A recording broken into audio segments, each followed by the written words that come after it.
실리콘밸리에서 유니콘 기업은 도대체 어떻게 만들어지는 걸까요? 그냥 운이 좋아서? 아니면 천재적인 아이디어 하나 덕분일까요? 아니요, 절대 그렇지 않습니다. 여기에는요, 수많은 성공과 실패 데이터로 검증된 일종의 플레이북이라는 게 존재합니다. 오늘 글로벌 시장을 꿈꾸는 한국 스타트업들을 위해서 바로 그 성공 방정식의 핵심 원칙들을 하나하나 뜯어보겠습니다. 바로 시작하죠. 우리나라에 정말 뛰어난 스타트업들 많잖아요. 근데 막상 글로벌로 나가려고 하면 언어 장벽이다, 현지화다 하는 이런 현실적인 벽에 딱 부딪히게 되죠.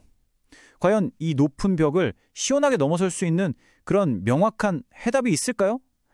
오늘 이 내용을 끝까지 보시면 그 실마리를 분명 찾으실 수 있을 겁니다. 자, 그래서 오늘 우리가 함께 따라가 볼 여정은 이렇습니다. 먼저 우리가 마주한 글로벌화라는 벽이 얼마나 높은지 현실적으로 좀 짚어보고요.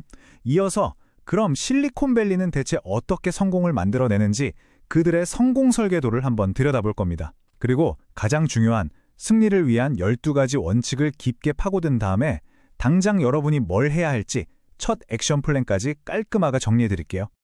네, 그럼 첫 번째 이야기부터 시작해볼까요? 아무리 기술이 좋고 제품이 훌륭해도 막상 해외로 나가려면 뭐부터 해야 할지 막막할 때가 많죠. 눈에 보이는 언어나 문화 차이도 그렇지만 사실 보이지 않는 비즈니스 관행 같은 것들이 더 어렵거든요.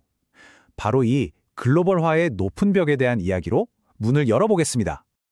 그런데 말이죠, 이 높은 벽을 넘는 공식이 이미 존재한다면 어떨 것 같으세요? 두 번째 파트에서는요, 스타트업의 성공이 그냥 운에 맡기는 게 아니라 세계 최고의 기관들이 만들어 놓은 아주 체계적인 설계도에 가깝다는 걸 보여드릴 겁니다. 와, 이 표를 좀 보세요. 정말 재밌지 않나요? 각 프로그램의 철학이 정말 뚜렷하게 보여요. YC는 고객 문제 해결에 거의 미쳤다고 할 정도로 집착하고요. 테크스타는 Give First, 그러니까 먼저 줘라라는 멘토십 문화를 엄청 강조하죠. 반면에 매스체님즈는 지분을 아예 안 받고 피드백에만 집중하고, 스카이덱은 UC 버클리라는 막강한 네트워크를 등에 업고 있죠. 특히 YC가 쓰는 세이프 계약이라는 건 초기 스타트업이 기업 가치 얼마인지 따지는 복잡한 과정 없이 아주 빠르게 투자받을 수 있게 만든 계약 방식이에요. 이처럼 성공으로 가는 길은 여러 갈래처럼 보이지만 그 안에 담긴 핵심 원칙들은 사실 다 연결되어 있습니다. 그리고 이 모든 걸 관통하는 어찌 보면 가장 근본적인 원칙이 바로 이겁니다. YC의 모토, 사람들이 원하는 것을 만들어라. 이게 그냥 좋은 말이 아니고요. 성공하는 스타트업이 내리는 모든 의사결정의 가장 위에 있는 일종의 필터 같은 역할을 하는 거예요. 내 아이디어가 얼마나 멋진가가 아니라 시장이 이걸 진짜 원하는가에 집중하라는 아주 강력한 메시지죠. 자, 그럼 드디어 오늘의 하이라이트입니다. 이 대단한 프로그램들에서 뽑아낸 12가지 승리의 원칙을 제가 3개의 핵심 그룹으로 묶어서 설명해 드릴게요.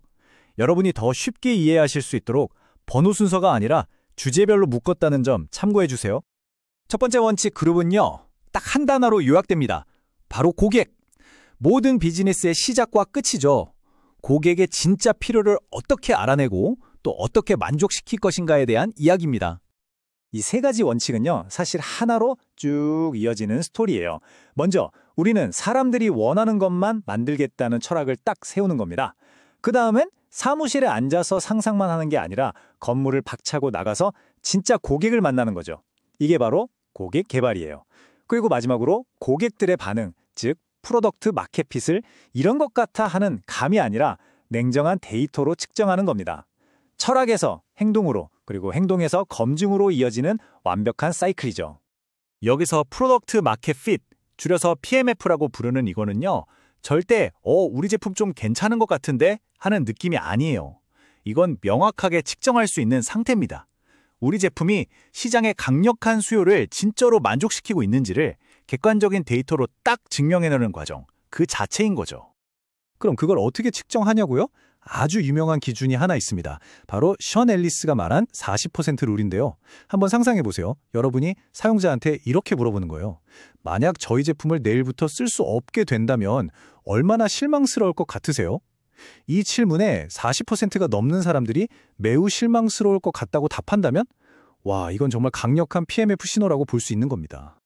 그리고 이렇게 고객에게 집착하는 초기 단계에서는 피터 틸의 제로 투 원 개념을 꼭 기억해야 합니다. 이건 말이죠, 경쟁사보다 그냥 조금 더 나은 걸 만드는 1에서 N으로 가는 확장이 아니에요. 세상에 아예 없던 가치를 만들어서 아주 작은 시장이라도 완벽하게 독점해버리는 0에서 1의 혁신에 집중해야 한다는 뜻입니다. 큰 시장에서 2등하는 것보다 작은 시장에서 압도적인 1등이 되는 게 훨씬 중요합니다. 자, 이제 우리 제품을 사랑해줄 고객을 찾았어요. 그럼 이제 뭘 해야 할까요? 맞습니다. 이 성장을 계속 이어나가야죠. 반짝하고 사라지는 게 아니라요.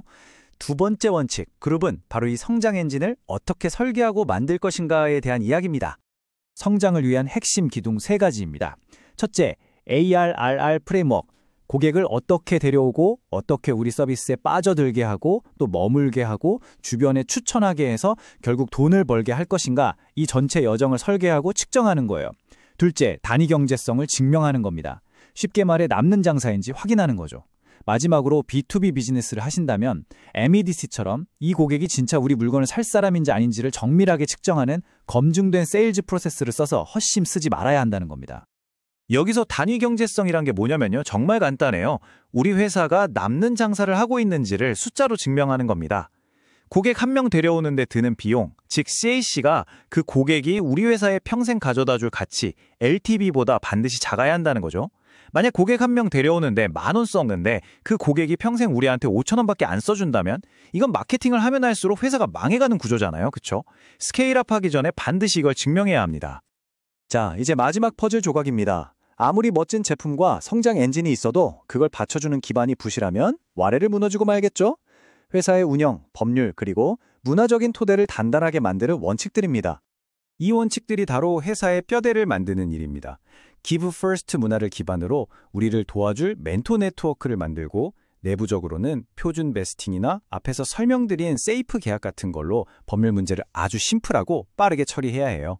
투자자를 만날 땐 우리 회사의 스토리가 설득력 있게 담긴 데이터룸을 잘 준비해야 하고요.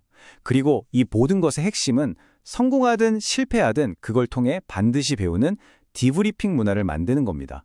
이게 바로 계속해서 성장하는 조직의 진짜 비밀이에요.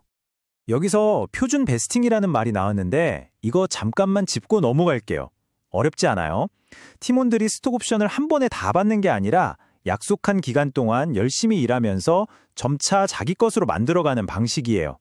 업계 표준은 보통 4년에 걸쳐서 스톡 옵션을 나눠받고 최소 1년은 근무해야 첫 권리가 생기는 1년 클리프 조건이 붙습니다. 이건 창업자와 팀원 모두에게 공정한 방식이죠. 자, 정말 많은 이야기를 나눴습니다. 머릿속이 좀 복잡하실 수도 있어요. 그래서 이제 가장 중요한 시간입니다. 이 모든 지식을 어떻게 내 것으로 만들 수 있을까요? 마지막 파티에서는 여러분이 당장 오늘부터 시작할 수 있는 첫 번째 행동 계획을 딱 정리해 드릴게요.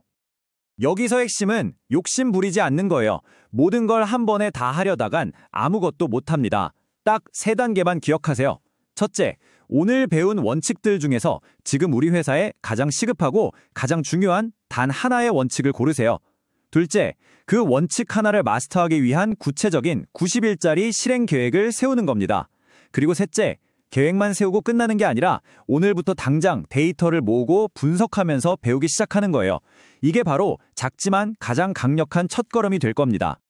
마지막으로 여러분께 질문을 던지겠습니다. 고객 개발인가요? 아니면 단위 경제성 증명인가요? 그것도 아니면 학습하는 문화를 만드는 걸까요? 오늘 이 내용을 통해 발견한 여러분의 스타트업을 바로 내일부터 다음 단계로 이끌 그 단 하나의 원칙은 무엇인가요? 그 답을 찾는 것, 그게 바로 글로벌 성공을 향한 위대한 여정의 진짜 시작입니다.